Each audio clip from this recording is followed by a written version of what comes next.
तो एपिसोड 67 की स्टार्टिंग में हम देखते हैं कि ज़ोरो और लूफी मिस्टर फाई और मिस वैलेंटाइन को दूर फेंक देते हैं क्योंकि वो उन दोनों के फाइट के बीच में आ रहे थे। और विवी ये देख के चौंक जाते हैं और सोचते हैं कि ये कितने ताकतवर है जो बोरोक के दो ताकतवर आदमियों को इन्होंने एक झटके में मार दिया। ये तो नामुमकिन है। तभी ज़ोरो लूफी को बोलता है कि क्या अब हम अपनी लड़ाई शुरू करें। और लूफी लड़ाई के लिए तैयार हो जाता है और वो दोनों एक दूसरे पर हमला करने ही वाले होते हैं। पर तभी नामी उनके पीछे से आ जाती है और उन दोनों को घुसा मार देती है। और वो उन्हें बोलते हैं कि तुम दोनों ये क्या कर रहे थे। ये एक अच्छी बात न है कि तुमने किसी तरह विवी को बचा लिया, वरना तो आज मेरे एक बिलियन बेरीज चला। अब तुम समझे। तभी विवी बोलते हैं कि ये तुम बेरीज के बारे में क्या बोल रही हो और तुमने मुझे क्यों बचाया। तभी विवी को बोलते हैं कि उसके बारे में हमें बात करनी होगी। क्यों ना हाँ तुम मेरे साथ एक कॉन्ट्रैक्ट कर लो रिवॉर्ड के बारे में। और थोड़ी देर बाद हम देखते हैं कि लूफी हंसने लगता है और ज़ोरो से बोलता है कि ज़ोरो तुमने ये बात मुझे पहले क्यों नहीं बताई। मुझे लगा कि तुमने उन दोनों को इसीलिए मारा क्योंकि उन्होंने तुम्हारे पसंद का खाना नहीं बनाया।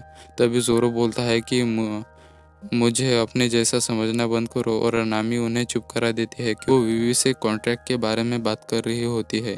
और वो विवी को बोलती है कि ये अच्छा ऑफर है, हम तुम्हें तुम्हारे घर ले जाएंगे और उसके बदले में हमें 1 बिलियन बेरीज दे देना। और तुमने अब तुम बोलो तुम्हारा क्या फैसला है। पर विवी उन्हें मना कर देते हैं और मिस्टर फाइव और वैलेंटाइन से बचाने के लिए उनका शुक्रिया अदा करते हैं। तभी नामी उसे बोलते हैं कि क्या तुम्हारे पास पैसे नहीं है, पर तुम तो एक प्रिंसेस हो। तभी विवी नामी को बोलते हैं कि तुम एल्बास्ता राज्य के बारे में क्या जानते हो। और नामी उसे बोलते हैं कि मुझे एल्बास्ता के बारे में कुछ भी नहीं पता। तभी विवी बोलते हैं कि एल्बास्ता एक शांतिप्रिय राज्य था और वहाँ के लोग बहुत अच्छे हुआ करते थे। नामी बोलते हैं कि तो अब तुम्हारे राज्य और लोगों को क्या हुआ। तभी विवी बोलते हैं कि अब मेरे राज्य में सिविल वॉर चल रही है कुछ सालों से और लोग राज्य के खिलाफ हो गए हैं और हमारे राज्य ऐसे ही बर्बाद होता जा रहा है। और फिर मुझे एक दिन पता चला कि इसके पीछे बोरोकवर का हाथ है, जो एक क्रिमिनल ऑर्गेनाइजेशन है जो अल्बास्ता के लोगों को मेरे पिताजी के खिलाफ भड़का रहे थे। और फिर मैंने इगाराम को मेरी मदद के लिए पूछा ताकि हम पता लगा सके कि बोरोक ऑर्गेनाइजेशन के पीछे किसका हाथ है और उनका इरादा क्या है। ज़ोरो उसे बोलता है कि तुम बहुत हिम्मत वाली राजकुमारी हो, तो क्या तुम्हें पता चला उस बोरोक वर्ग के पीछे किसका हाथ है। तभी नामी बोलते हैं कि ज़रूर उनका इरादा एक नया राष्ट्र बनाने का होगा। और विवी हाँ बोलती है क्योंकि वो बॉस सबको ऐसे ही बोल रहा था। पर यह झूठ है, उसका असली मकसद अल्बस्ता राज्य पर राज कर। मुझे जानकारी अल्बस्ता के लोगों को बतानी होगी और सिविल वॉर को रोकना होगा। और अगर मैंने कुछ नहीं किया तो मेरा राज्य बर्बाद हो जाएगा। और नामी उसकी बात को समझ जाती है कि इसके पास अभी पैसे नहीं है सिविल वॉर की वजह से। तभी फिर पूछता है कि क्या तुम्हें उस बॉस के बारे में पता चला। तभी विवी उसे बोलते हैं कि तुम्हें बॉस के बारे में कुछ भी नहीं पूछना चाहिए, वरना तुम्हारी जान भी खतरे में आ जाएगी। तभी नामी बोलते हैं कि हाँ ठीक है, वो इंसान आखिर पूरे राज्य पर कब्जा करने के चक्कर में है, वो बहुत ही खतरनाक और ताकतवर होगा। विवी हाँ बोलती है। वो बोलते हैं कि फर्क नहीं पड़ता कि तुम कितने भी ताकतवर हो, तुम्हारा उस आदमी से कोई मुकाबला नहीं है। तुम एक वॉरलॉर्ड के आगे टिक भी नहीं पाओगे क्रोकोडाइल के खिलाफ। और हम देखते हैं कि उसने बातों बातों में अ, उस अ, उस उस क्रिमिनल ऑर्गेनाइजेशन के पीछे के बॉस का नाम बता दिया होता है। और वो दो एजेंट उनकी बात सुन लेते हैं जो बोरक के लिए काम करते थे। और वो वहाँ से चले जाते हैं और नामी उसे डांटने लगती है क्योंकि उसकी वजह से उनकी जान भी खतरे में आ गई थी। और वारलॉर्ड सुन के लूफी और ज़ोरो एक्साइटेड हो जाते हैं। और विवी उसे बोलते हैं कि मुझे माफ़ करना, पर मेरे मुंह से निकल गया। और वो लड़ने लगते हैं और नामी रोने लगती है क्योंकि वो अभी अभी तो ग्रैंड लाइन के अंदर आए थे और वो वॉरलॉक के हाथों से मरना नहीं चाहते थे। और ज़ोरो और लूफ़ी बातें कर रहे होते हैं कि वो कैसा दिखता होगा। अच्छा है कि हम उसे जल्द ही देख पाएँगे। और नामी उन्हें बकवास बंद करने का बोलते हैं और नामी वहाँ से जाने लगती है लूफ़ी का क्रू छोड़ के। और लूफ़ी उससे पूछता है कि तुम कहाँ जा रही हो नामी? और नामी बोलते हैं कि मैं तो यहाँ से भागने वाली हूँ। पर वो पर वो देखते हैं कि मिस्टर 13 ने उन तीनों की तस्वीर बना ली होती है और वो फ्राइडे पर बैठ के उठ जाता है और नामी के पास उनके पास रुकने के अलावा कोई रास्ता नहीं था होता। और लूफी बोलता है कि नामी बहुत मज़ा किया है। और ज़ोरो बोलता है कि तो अब हम वांटेड क्रिमिनल हो गए। अब क्रोकोडाइल तो हमें मारने के पीछे ही पड़ जाएगा।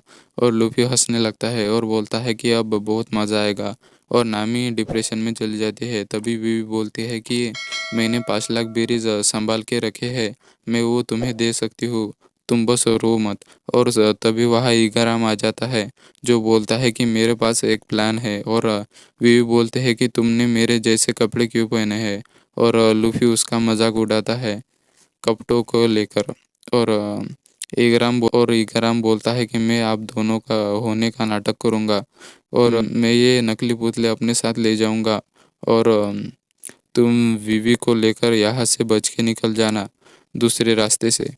और नामी उसे बोलते हैं कि अभी तक हमने तय नहीं किया पैसों के बारे में, वरना मैं विवी को अपने साथ नहीं ले जाऊंगे। और लूफी पूछता है कि विवी को कहाँ लेके जाना है।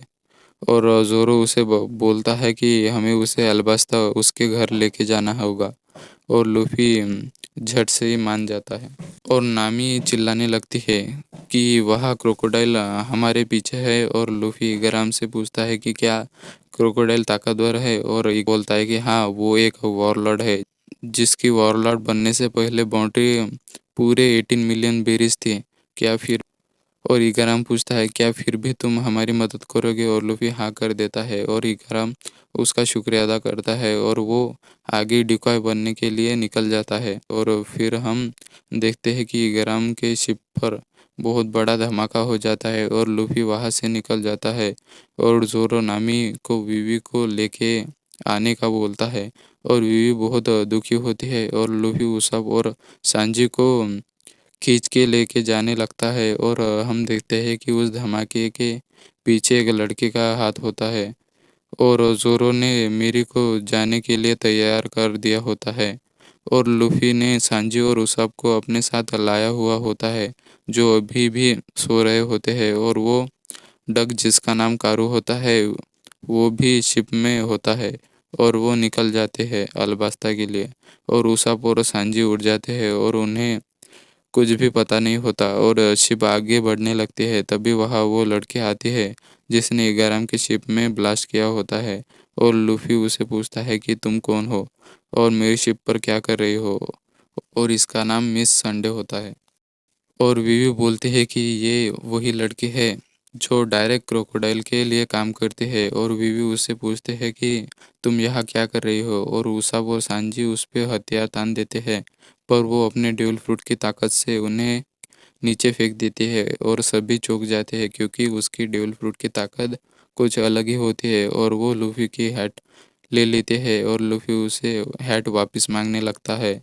और वो उन्हें बोलता है कि तुम अल्बास्ता पहुंचने के पहले ही मारे जाओगे क्योंकि आगे लिटिल गार्डन आइलैंड है। और वो उन्हें एक कंपास देती है और पर लूफी वो कंपास तोड़ देता है। और और मिस संडे उन्हें बोलते हैं कि हम दोबारा ज़रूर मिलेंगे लूफी। और वो वहाँ से चली जाती है। और सांजी और वो सब उसे पूछने लगते हैं कि यहाँ क्या हो रहा है, हमें भी बताओ। और फिर सभी उन्हें सभी बात बता देते हैं। और बीवी बोलते हैं कि क्या ये ठीक रहेगा कि मैं इस शिप में रहूँगी, तो क्या मैं तुम्हें बहुत तकलीफ दे रही हूँ। और सभी उसे बोलते हैं कि नहीं, तुम कुछ भी गलत नहीं कर रही। और एपिसोड के एंड में हम एक बहुत बड़ा पेड़ को देखते हैं।